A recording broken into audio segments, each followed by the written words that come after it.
தந்தி பார்வை செய்திகள். செங்கோட்டையில் ஆகஸ்ட் 29 செங்கோட்டை நீதிமன்ற வளாகத்தில் தமிழ்நாடு மற்றும் புதுச்சேரி வழக்கறிஞர் சங்கங்களின் கூட்டுக்குழு அமைப்பு கேட்டுக்கொண்டவாறு மத்திய அரசால் புதிதாக கொண்டு வரப்பட்ட குற்றவியல் முப்பெரும் சட்டங்களை வாபஸ் பெற வலியுறுத்தி மனித சங்கிலி போராட்டம் நடந்தது.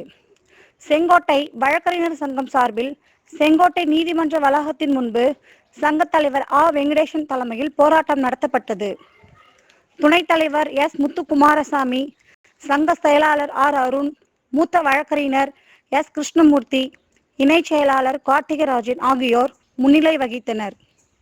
நிகழ்வில் வழக்கறிஞர்கள் தங்கராஜ், நல்லையா, பக்கீர் முஹைதீன், முருகேசன், சிதம்பரம், நித்யானந்தன், சண்முககுமார், புளியரை வெங்கடேஷ் மற்றும் வழக்கறிஞர் எழுத்தர்களும் திரளாக கலந்து கொண்டனர்.